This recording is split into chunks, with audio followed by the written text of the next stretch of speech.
This is the beat that he walks. 2 long blocks of Hastings Street in downtown Vancouver. Hold it a second, fellas. Where are you from? What? What, originally? Yes, right. Ontario. Quebec. Quebec, Ontario. How long have you been in Vancouver? I've been here for about 4 months now. Excellent. You going to stay here? No, not really. I'm just visiting. Oh, you are? Just in your holidays, like? Yeah, more or less. How are you subsisting? How are you living while you're out here? With friends. Oh, that's a real good deal. And you too? Yeah. Okay, fellas, have fun and we'll see you later, right? How you doing? Fine, how are you? Good. You looking well? Going in for cold beer, are you? Hey, boys. Come on, come on. His territory includes Canada's largest concentration of rubby-dubs, drug addicts, muggers, and prostitutes. They are joined periodically by some 35,000 loggers and seamen who come down from the mountains and in from the sea to partake in the great abundance of sin. Instead of making arrests, he relies on the power of suggestion. If he tells you that the sun is shining in Seattle, you're expected to move in that direction. Come on, Irene, let's move it out, eh? Look at the mess you're making. Come on, move it out. No loitering around here, sir. Come on, don't hang around here. You know what we told before. Bernie needs the street people. They are both his audience and his supporting cast. Okay. I don't want you down here. You understand that? Keep on moving. Drug addicts are allowed to congregate and stand on our streets, which I think is basically wrong. Prostitutes are allowed to stand there and solicit, and in order to catch them, it's quite complicated. And you can catch them 3 and 4 and 5 times, and they still haven't gone to court in the first one. And the amount of money it costs the taxpayers must be astronomical. So by unorthodox methods, I force them to move and take their business somewhere else. How old are you? You're not very old, eh? You've lived a hard life, though. Yeah, talk. Really heartbreaking, isn't it? The sunshine. 256, did you get a wagon? 261. Is that for Carolyn Hastings, 256? 256, Columbian Hastings. One of the things that disturbs me about this job is man's inhumanity to his fellow man. They see people lying here in the roadway, and they just walk right by them. They could care less. The policeman will be down sometime to pick them up if they don't die in the meantime. That's really frustrating from a professional policeman's point of view. How you doing, Jack? Hi, Bernie. How you doing? You looking well? I'll get an ambulance emergency. I'll call one for you right now. 256. Let's get one. 256. An emergency ambulance to Regent Hotel. Region Hotel? Affirmative. 100 block East Hastings. Emergency to the Region 100 East Hastings.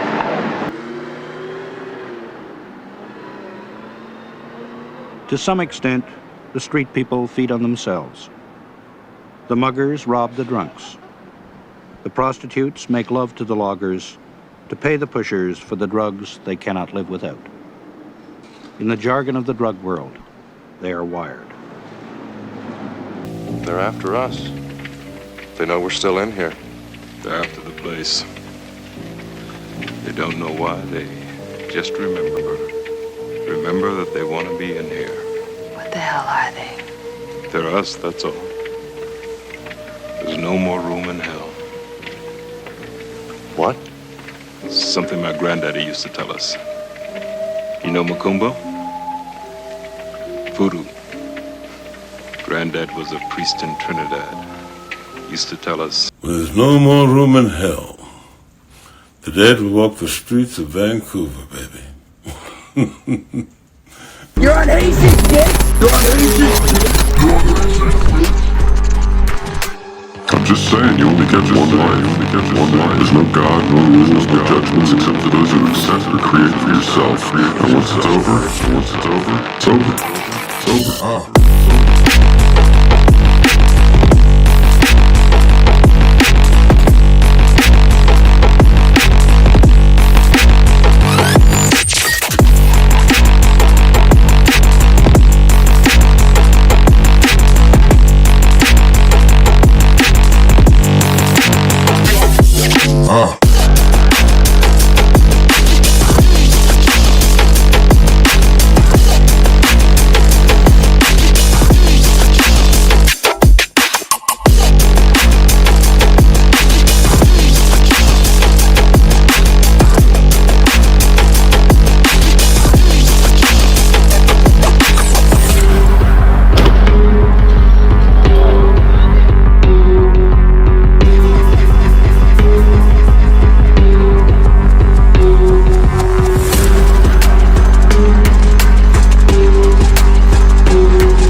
My partner Kevin McLaren and I walk the beat down in the Main and Hastings area.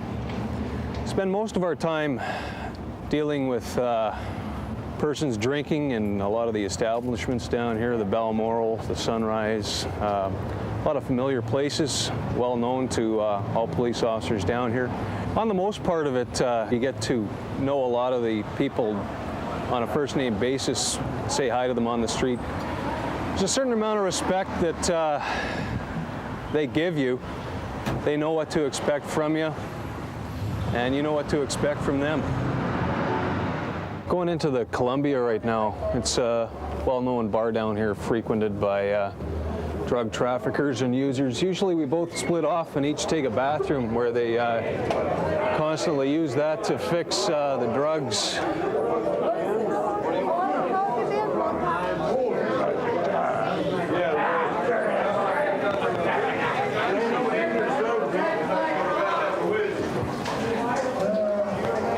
Looks negative right now. Very busy in here, being welfare week. There's usually about half the amount of people here. One of the most severe problems we deal with down here is the problem of over-service in the bars. The patrons get served until the point of falling down. It results in violence, strong armings. Hey, no sleeping here, my man. Let's get up and get moving. All right? It's either that or detox. Let's get up. Can you stand up? Let's go. Attaboy. Up you get. Let's go. You can't sleep here, all right? Up you get. Let's go. Start moving. On your feet, come on. Come on, let's go. We'll help you up here. Let's go. Move it. No? All right, we'll wagonize him. Where's the bus? Hurry up! 3 Echo 71. 3 Echo 71. We're going to need the wagon for another detox candidate at Main and Hastings. You going to go home? Come on, man. Get on your feet, let's go. Switching. Come on. Up on your feet. 3 Echo 71's Stand on up, fire. it's the police. Can you put Kevin on the air? That's Stand okay. Kev, Larry wants to talk to you. All right. Where do you live? Whoa. Where do you live? Yeah. You speak English?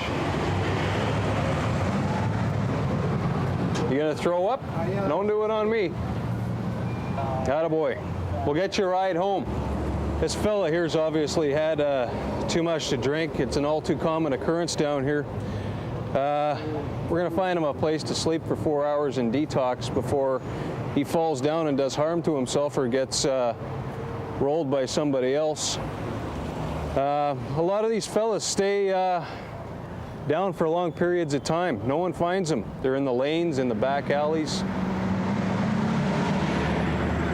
One of the advantages of being out in foot patrol is taking care of these guys. You're in a car, you're distracted, and what you can see and what you can't see are two things that are very different. Come on. Has he been searched? You want me to search him? I've just patted him down, Joe. What's your name? You know any of that? Yeah, Kevin's running them right now. Okay. Step up there. Move over. Move over. Big step. Watch it.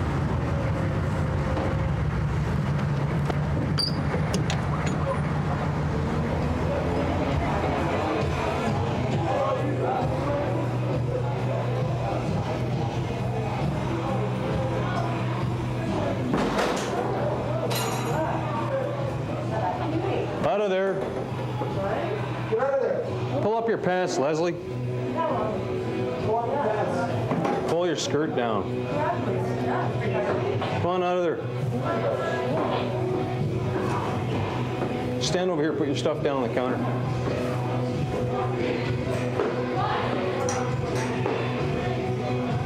Now you're under arrest on the Narcotic Control Act. You understand that?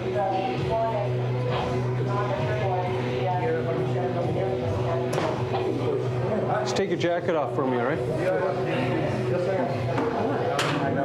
got anything sharp in there? You got anything sharp in there? Going to the bathroom? Well, what's the needle doing down there? Huh? How many times we told you to stay out of the bar? Huh? That's not your shit, eh? Yeah, right.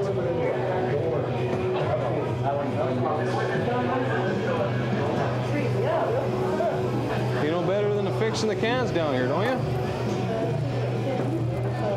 Well, you're under arrest for possession of marijuana right now, okay? You have the right to retain and instruct counsel without delay. That means you can call a lawyer.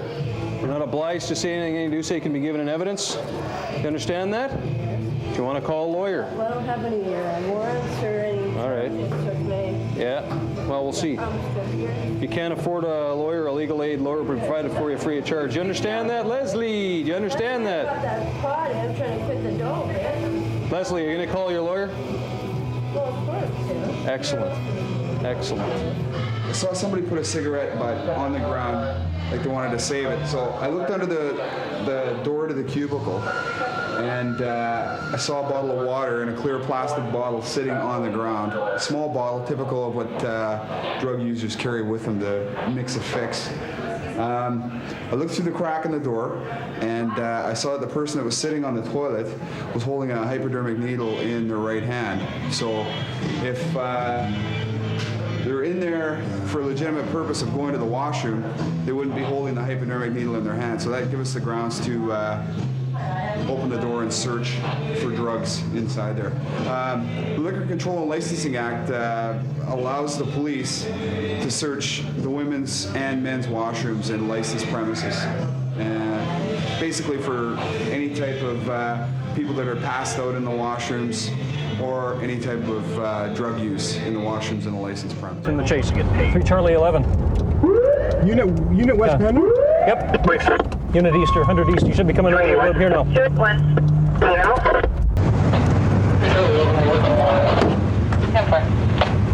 All that for this. Well, we saw this guy in Pigeon Park, and we thought we observed him make a drug deal. Went to check him on the street. He's holding a bag of grass right in his hand, and he must have been 3 meters away from him. He just took off, and the chase was on. Chased him all the way through this parking lot down here, down on Pender. It's been 2-3 blocks. And then Ken got him in the alleyway with the car. And that was it. Chomping away on the drugs. $5 bill, a flap, and a bag of marijuana on it. When I got back running, Ken was having a bit of a scuffle with him here, and we recovered the drugs. We got a flap of coke and some grass and some money, and charges will be laid. Here's the 3 of them, actually. If you want to deal with that one, Kev, I'll talk to these folks here. Howdy. Hey, what's up?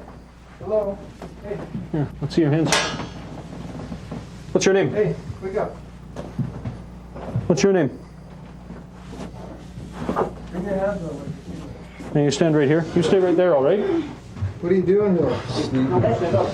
Sleeping? What's your name again? Todd. Todd what? Okay, let's see some identification. I have no idea. Nothing? Do you have any rigs? No, I don't fish. You don't fix, eh? Unbelievable. Yeah.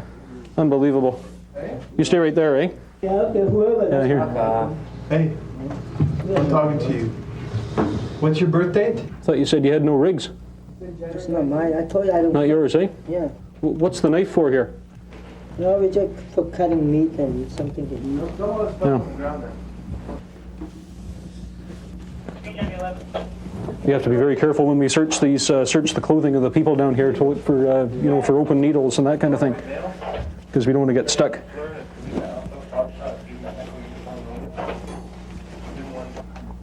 This, let's throw in here. Grab your gun. About all we can do in the situation is kick the individuals out of the building. It's an ongoing problem. And we can come here 2 times a day, 3 times a day, and do the same sort of thing. We don't have much, because of fire regulations and that kind of thing, we can't secure the rear door. And so one of the people will enter the building, go down, open the back stairwell, and the other ones will come in and use it as a place to shoot up. There's not too much else we can do other than get the people out of the building.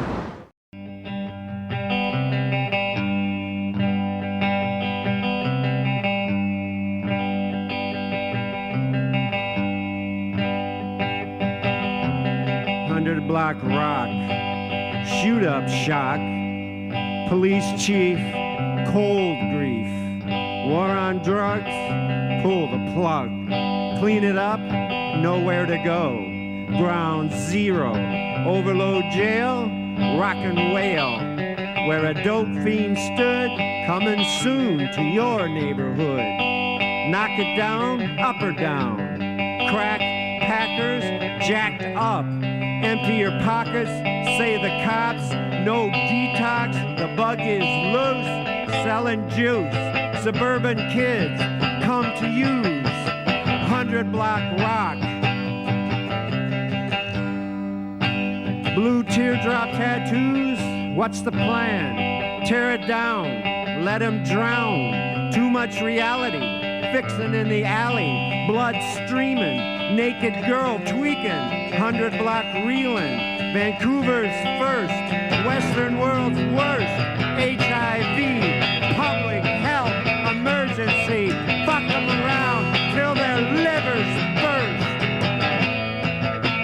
Media deluge, flesh scenes, TV schemes, wanna see somebody fix, hustle tricks, die with no place to take a shit, killed by politics.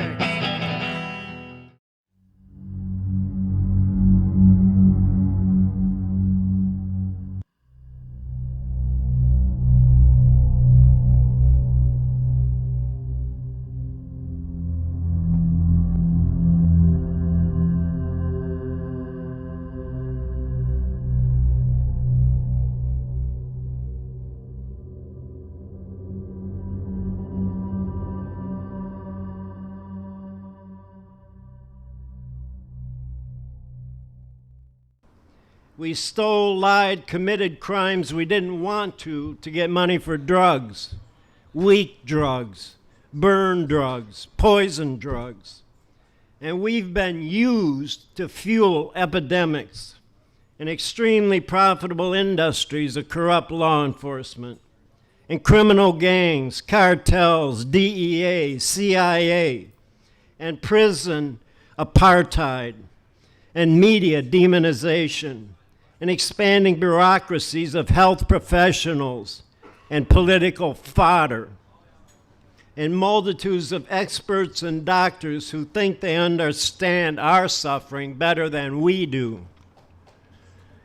We gave up everything to erase the pain, nerve-burning, bone-cracking pain, gutter alley doorway pain, soul-crushing pain. And we kept running from a war declared on drug users, a war declared on us.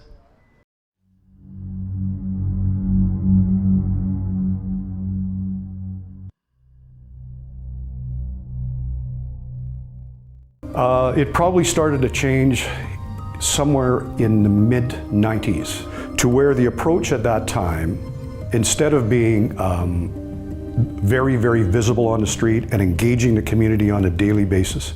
The focus in the mid-90s started to change when a certain commanding officer decided that perhaps it might be a nice idea to broker a friendship with the people, the residents of the downtown Eastside. And that's when it started to erode. They didn't want to be friends with us, and it wasn't our job to be friends with these people. It was our job to control behavior. The report of the man down 100 East Gate, Oh, look who's here. Hi, honey. How you doing? Hey, Nick. Oh. How are you? Oh, very. Yeah, I'm okay. How you doing? Not bad. Good. So what are you guys up to? You look very nice today. Oh, smart and dressed in. You like our I uniforms? feel like, yeah, I do. I'm still trying to decide which pants I like best, but you know what? On second thoughts, I think I like the old ones better. I'm on Al's good. You can patronize the old guy, that's okay. I figured. You know more coke these days, or? No, I'm doing very little coke. This is what my major problem is, cocaine. Do you mind if I take your picture? Yeah, okay. You can have my picture, sweetheart. I've carried a camera with me throughout my entire career, off and on, and by showing little vignettes down here, little frozen images of the skids about how the life is down here, what the lifestyle is like, and show them to the kids, then it's a powerful medium which to present a message. You know, talk to the addicts down here, ask them, say, did you intend on being a drug addict? Everybody will say, well, hell no, I was just down here to party for a while, or just using it to mask the pain, and now they're in a living hell. So that's the message we want to get out to kids. And then, of course, recently taking a video camera down here and having addicts themselves telling kids what it's like in their own words.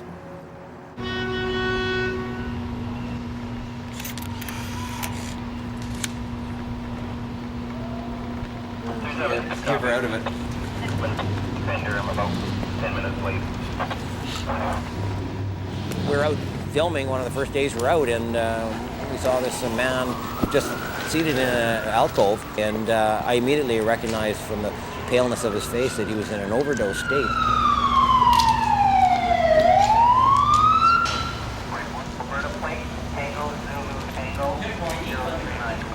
Get you to run back and grab our oxygen.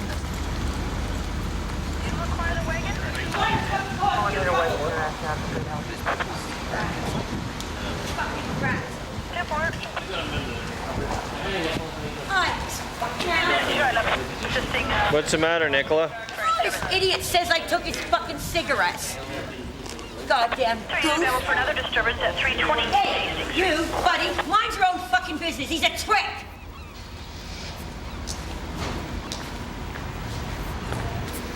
Move out of the area. People like you, we don't go for. Probably got a point, guys. Go. Take off, guys. He was in an overdose of heroin and possibly with some cocaine. He stopped breathing just as the ambulance showed up. And they had to bag him, put an airway in and help him breathe, give him the Narcan, and it took him a full 5 minutes to come around. Breathe. Big breaths. Sit up. There you go. Sit up. Take the thing out of your mouth with your hand. There you go. Atta boy. How did that get in there? Good. You're back from the dead, sir.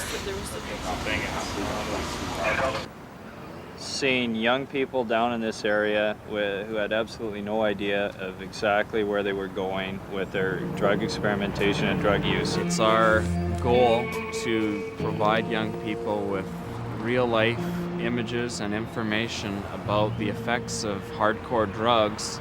Because we deal with this stuff on a frontline basis every single day, that we can bring some of our world to the public, and hopefully they can glean some information out of it. You're not getting raped, you're having a bad trip. Bad trip, girl. Oh, this isn't. This won't be on TV? How come? We have a report from a cell caller passing by. Well, we're trying to show these to young kids and keep them off the dope, eh? And this is a prime example why you shouldn't be on dope.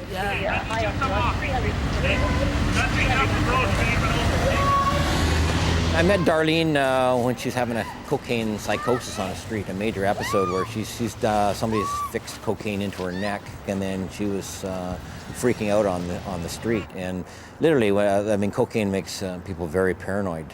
She must have had a very strong dose, and she thought people were out to kill her, including ourselves. We were in plainclothes at the time, but we showed her badges, radio, and she thought that we were out making a snuff movie or something, you know. So she was quite frightened, very disoriented, and that's one of the side effects of cocaine.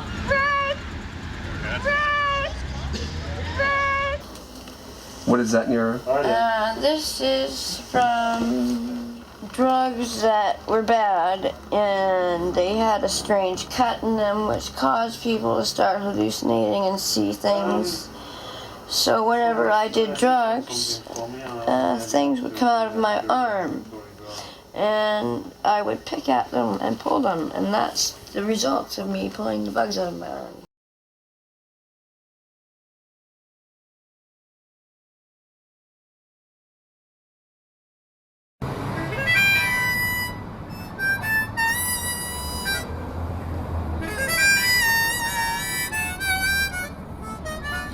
The social experiment has been a failure, complete and utter, and it has to change. My mom was a prostitute, and my dad was a biker. I lived in the kind of like the street life. Yeah, I have a 4-year-old daughter. She's with my ex, and I raised her up until a year ago. I had 3 years clean, and I relapsed. My mom and my father and my mother passed away. My best friend was just killed over a $5 debt. It's kind of pathetic. My name's Trevor, and this is security in my room. This is my room, downtown Vancouver. I pay $375 a month for this place. As you can see, it's not the Hotel Shangri-La.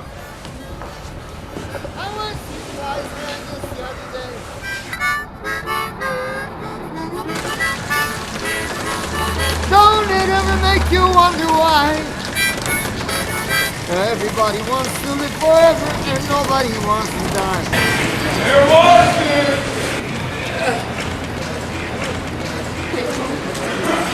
Give me my umbrella. Blow it out. That way. You're smoking. I didn't do nothing, boss. I don't have any of my system. Yeah. You blew it out then? I'm just getting money from my friend. Don't hoot up here. If I catch you hooting up here, I'll throw you in jail. Is that fair enough? There you go. See you later. If we treat the downtown Eastside like the community it should be, instead of looking at it like a junkyard drug den, if we can get our minds around the fact that this is a community and to start treating it like that, so cleaning up after ourselves, picking up the garbage, don't urinate and defecate in plain view on the city street. Don't stumble around all over the place in a drunken, slovenly state. Show some respect for your fellow human beings that you live shoulder to shoulder with.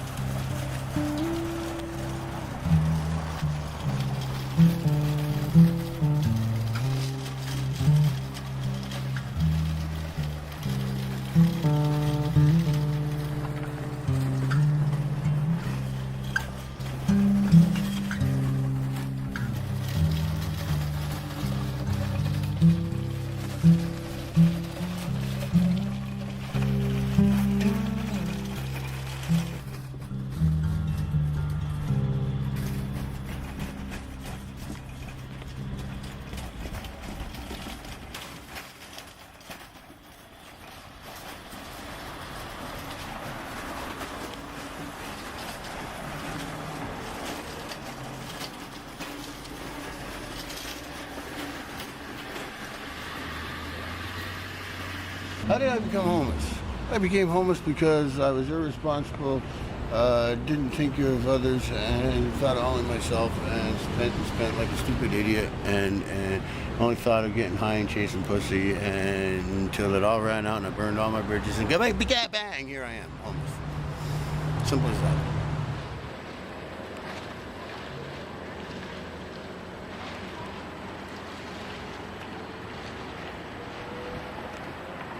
How did I end up here? Here and homeless are two different locations. How did I end up here? Well, many different factors. A, survival. B, a need to have a place, a niche.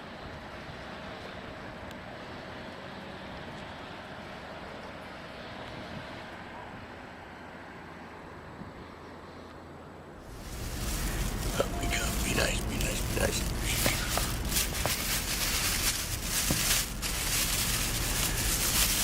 Everybody, we gotta use our resources. Throw this shit away all the time. People are so wasteful. It's amazing what people waste.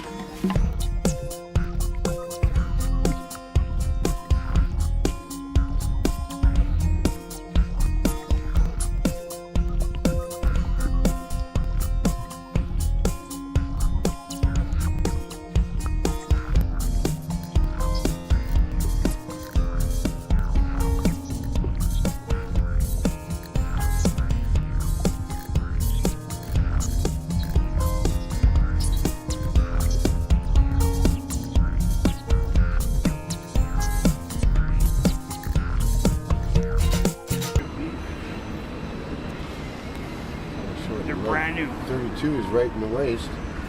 They're brand new. I give you a read for them. I need jeans anyways. I hope they're long enough. Yeah, I'll give you a read for them. They're long enough. You don't oil, powder oil. Weed. Keep weed. Yeah, what? This is what I got. Roaches and this stuff. Or really good oil. I think what? Weed. Huh?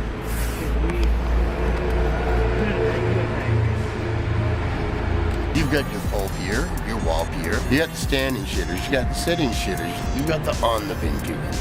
Behind the dumpster, in front of the dumpster. You got the shitters that will waltz in and shit right in front of you. Your dumpster pier. You've got those who pee against the wall. You've got the in the bin pukers. You've got the out of the bin pukers. You got those who pee in corners. You got those who pee away from the wall. You got the telephone pole pukers. You got the window ledge pukers. You got the shitters that shit and don't wipe. Then you got the ones who are probably passing kidney stones and cause some sort of venereal disease, because that's the one I call the screaming pee. You got the screaming shitters, well, I like the screaming peers. Somehow, I don't know how they do it, but you've got the under the bin pukers. Then you've got the pee dance peers. You got the shitters that shit and tell you about the shit that they're taking. Drain pukers. You've got the two-legged pukers. Then you've got the didn't quite make it out of their pants peers. That's about all I can think about with the shitters back here, but it's a pretty shitty situation, I'll tell you that much.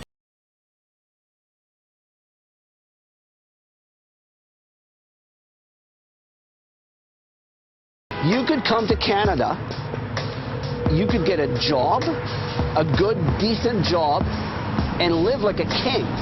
You could work hard and do nothing but prosper. You could probably even get your family up here, but no, you come up here to deal drugs. So I'm going to tell you what's going to happen. Me or another police officer is going to arrest you, you're going to go to jail, and you're going to be deported. Do you understand me? Yeah. Stop selling drugs. Tell all your friends. Welcome to Vancouver's downtown Eastside, where an extraordinary squad of police officers engage in an ongoing battle to keep control of one of the toughest beats anywhere in North America. Police, we're coming in!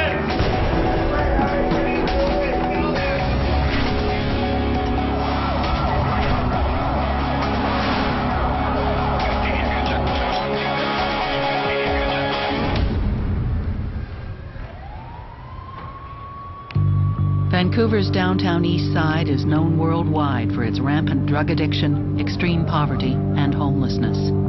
But to the dealers who prey upon the neighborhood's most vulnerable, it's a lucrative marketplace where fortunes can be made, $10 at a time. For Mark Steinkamp and his beat squad, it's a constant battle to bring these dealers to justice. And over the years, the problem has become even more difficult to control. When Toby and I first started policing this area in the late 80s and early 90s, the main drugs were heroin or Tolman or Ritalins or poor man's heroin. Stimulants like cocaine, powder cocaine were considered a rich man's drug and rarely were they found in this area. Latin American drug gangs came here and they were able to, I guess, to bring it up and drop the price of it. The problem pretty well exploded in our face. Being a beat cop in the downtown east side often involves more than simply enforcing the law. The police also have a social mandate to educate the public. All right, here we go. So we're going to start off sort of on the back route. And like I said, at any time, if you guys have any questions, just ask, you know. All right. Today, Constable Shane Aiken is taking a group of high school students on a tour of the neighborhood. There's about 18,000 people who live down here. Of the 18,000, approximately 6,000 are addicts. Tons of drug dealing going on. They also do a lot of kidnappings and beatings and rapes and haircuttings in that hotel. What they do for women is they turn them into prostitutes or into mules. They give you a bunch of drugs and they put you out on the street and you stand there till you sell it all. And if you don't, they rape you. And that's the fact. That's the way it is. So, there you go. I've been on the job over 9 years. I've been down here 7.5 years, and in my time, I've only known 2 people ever to escape alive down here. Once you're here, you will never get out. The reason why all of this is here is society lacks the will to change it. Any questions?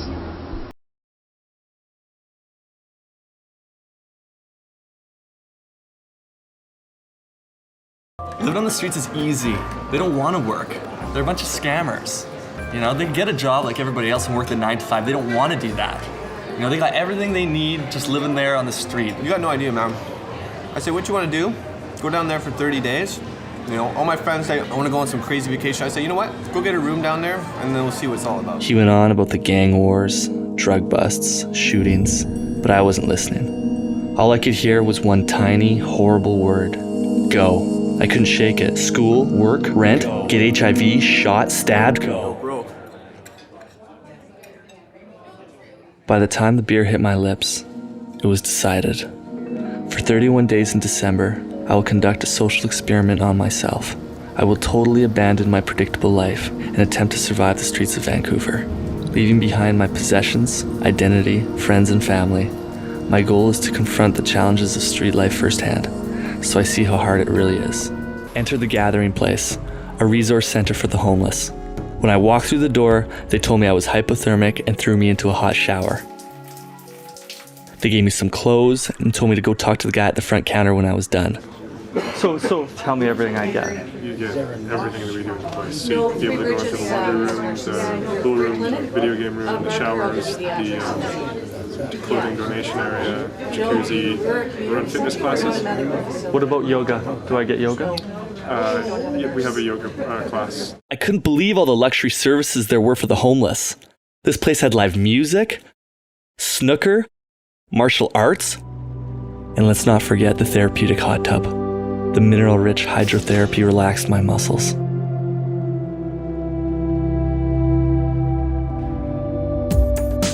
Alright, enough fooling around, I'm starving. And lucky for me, December is Christmas time, and all the charities are loaded with good food. When I finally found the place, on my first night's menu, turkey, gravy, mashed potatoes, corn, all washed down with a hot chocolate and apple crumble pie. Next, I had to find somewhere to sleep.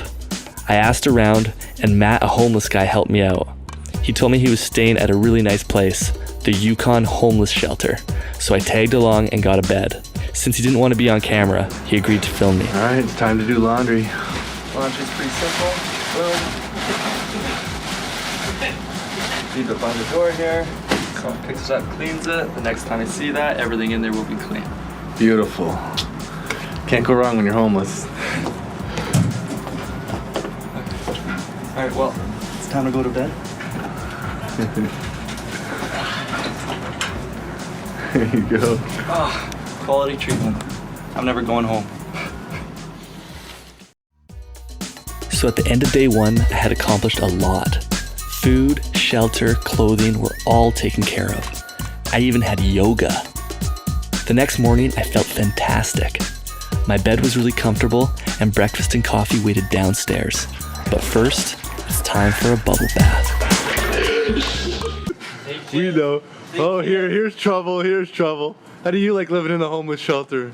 Oh, I'm loving every minute of it. Building social housing and housing bumps generously is not going to solve the problem. It's going to create an additional influx of thousands and thousands of people who want to lead this kind of life. Do not make such a life tempting. A big reason the guys at the shelter are so happy is because today is welfare day, and I wanted a piece of the action. This is how you do it. Step 1. Go to the welfare office. There you will be told to get diagnosed for a mental illness, which will grant you welfare without having to seek employment. Without this diagnosis, you'll have to prove you've been looking for a job, and that's way too much work. Step 2.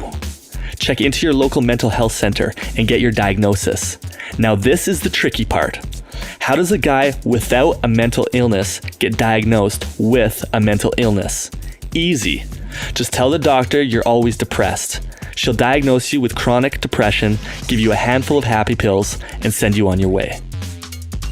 Step 3. Fill out the welfare application at your local library. Step 4. The application will require the signature of a landlord who will rent to a welfare recipient. No problem. Step 5. Cash welfare check at your local money mart. Step 6. Spend all the money on something essential. Yeah. Cheers.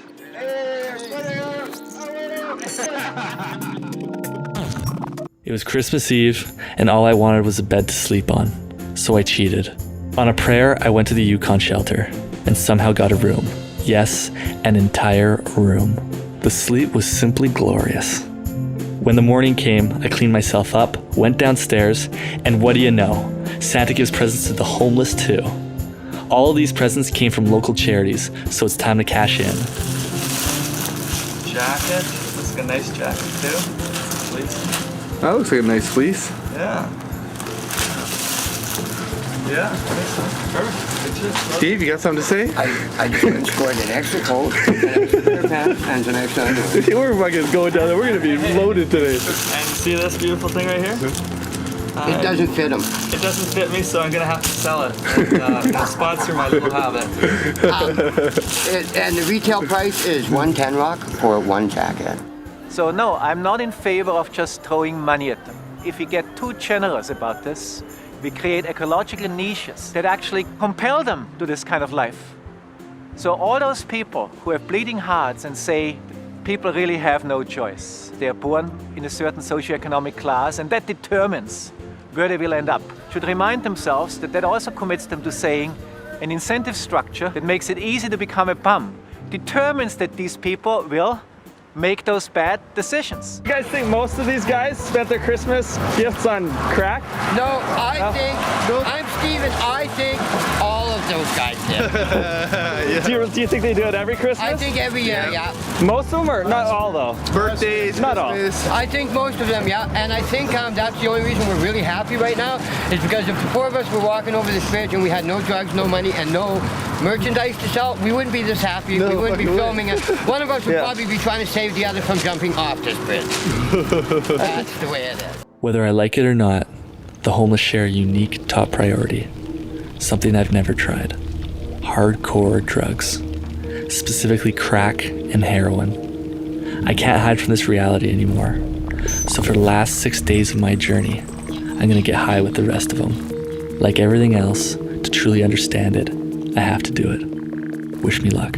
Vancouver has one of the world's most notorious open drug scenes, and it's been that way for a long time. It's very unique here because in other cities, there's not such a concentration of people who are using illicit substances or illicit drugs.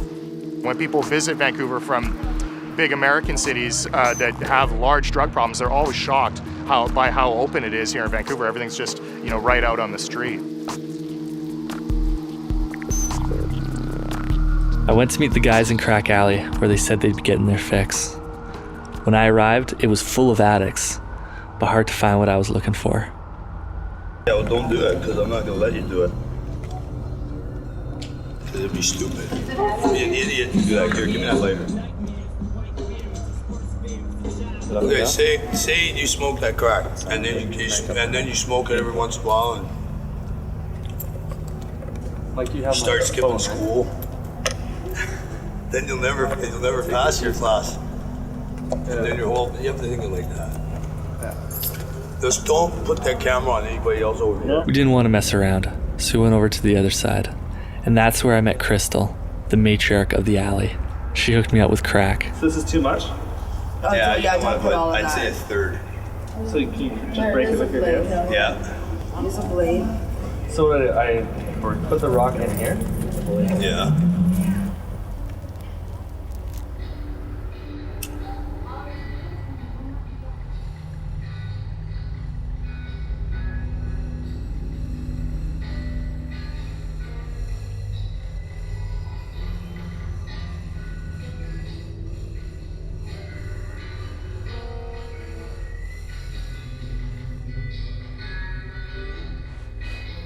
Or the next level.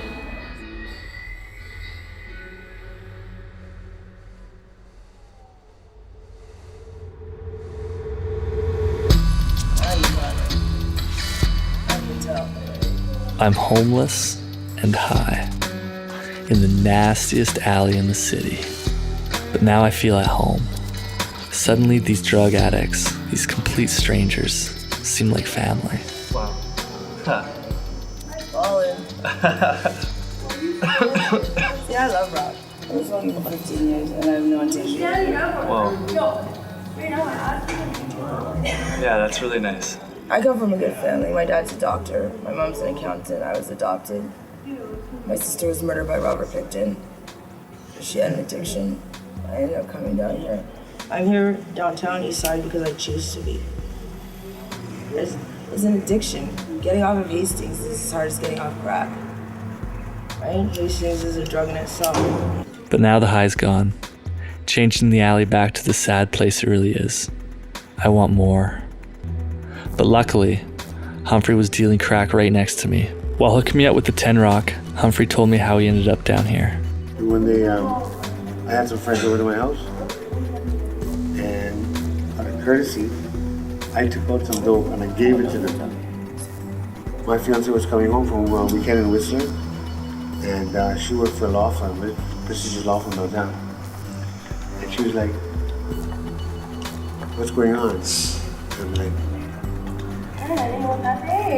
I couldn't say anything, I was so fucking high. I had 3 balls of fucking dope cooked and hidden on top of the dresser. And she's like, I can't stay here. So she leaves, and I'm thinking, oh great, she'll be back. Like, her parents lived on Grand Island, and she went to her parents' house. And the next thing you know was that when she came back to pack her stuff. I could understand the addiction to heroin and people getting sick, but it's a drug that you need, right? It comes to the point that you don't want it. Like, you literally cannot move. It's a peaceful feeling. It's a floating. You know what I mean? Yeah. First time I did it, it was the most amazing feeling I ever had, that I puked for like 16 hours. And every time you puke, you get more high. Oh, really? So you look forward to puking? Yeah, now I do. Like, it was really good down. But I OD'd the other day right there on that corner. And you know what? Nobody called 911 because they had dope. They were digging me. I had no heartbeat. It was great. You can test like doing my heroin. The addictive liability of these drugs is evident in how much health-related harm and suffering people are willing to endure as a result of their drug use. People think that, simply throwing more police and throwing people in jail will actually deter people from seeking that reward of their high. If you're willing to die for the high, well, going in jail isn't going to stop it either. To watch the police roll up and watch a bunch of people that are injecting scatter, you can really see that it doesn't have much impact on the problem. It's basically displacing it. And I've heard some police officers refer to this as shoveling water.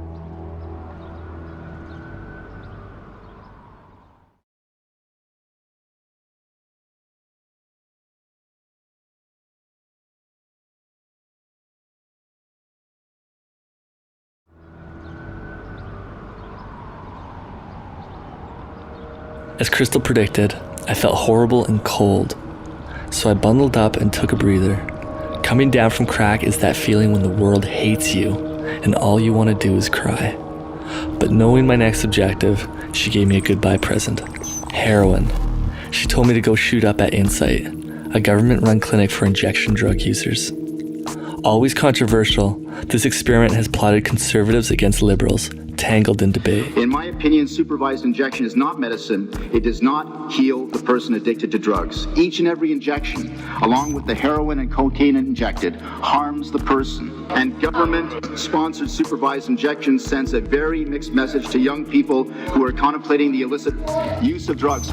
Thank you, and I'd be happy to take your question. Given that the Insight was peer-reviewed by 21 peer reviews from international peer reviews following international principles of research, did the minister have his report from his advisory council similarly peer-reviewed? Quick answer, yes or no? Was it yes or no? No. It wasn't for publication. The minister speaks very much about the fact that this does not work. Inside was set up to look at a very high-risk population of users. These are the people who will not go to treatment. These are the people who have the highest incidence of infectious diseases because of their intravenous drug use. These are the people who needed help and who were dying. Enter Insight. This is the first and only safe injection site in North America. Inside these doors, users are no longer punishable by drug laws. They inject their drugs with the help of government-funded medical staff. This place serves over 600 addicts a day. Cameras are prohibited here, so we went undercover.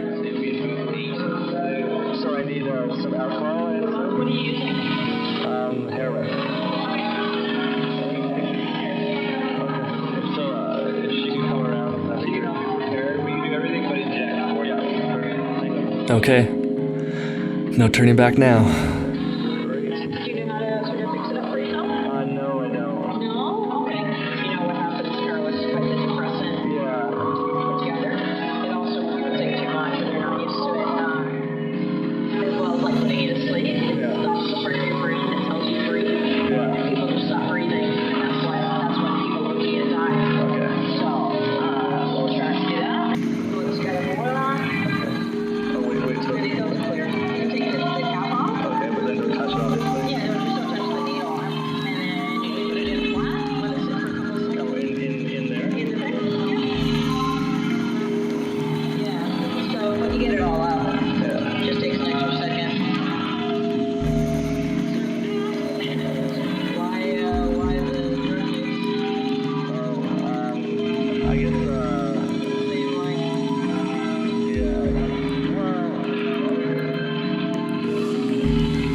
Now I'm starting to get scared. You know, I was hoping she would break the needle or that the cops would come in and shut the place down, but none of that happened.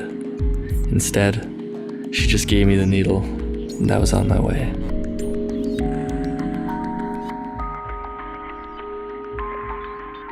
We started this campaign by talking about homelessness, and tonight I'm going to finish right where I started.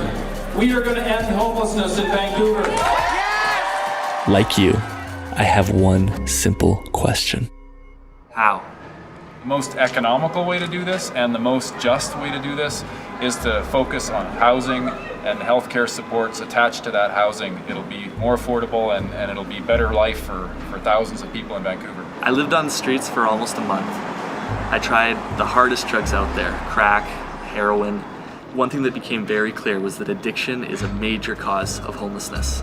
So if you're gonna solve homelessness, you need to solve addiction. The addiction challenge is very difficult for us. It's a tough one to break, and we're seeing some success now with the shelters and basically saying it's okay, you can come in if you're still using. You can use these shelters to at least get a good meal and get 8 hours of sleep. But 95% of addiction treatments fail. And what's going to happen when you provide all these homeless addicts with free housing? Instead of dying from their addiction on the street, they're going to die from addiction in the free homes that you're giving them. But they're still going to die. That seems like a Band-Aid and not a solution.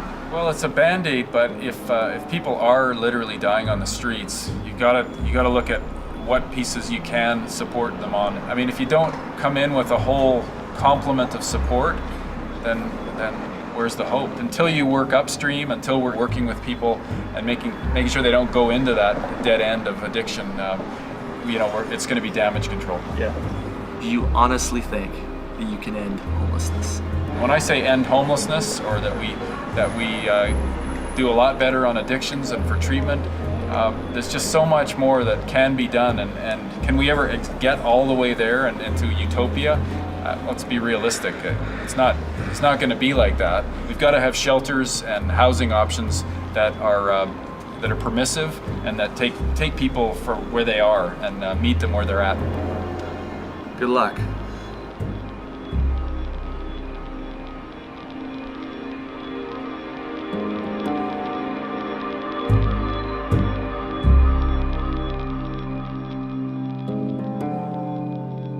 Do I believe he will succeed? I wish I could. But the fact is, in the heart of my perfect city exists a 10-block hell of drugs, death, disease, and destitution. Despite billions spent on services for the homeless, they have not slowed the plague of addiction. It is this self-imposed slavery that perpetuates homelessness. And it's a slavery that no government, no doctor, and no bed will ever end. Only they themselves can do it. Most die before they get the chance. So, if you come here, and get addicted, you stay here. you stay here. You do stay here. 'Cause these are the streets of plenty.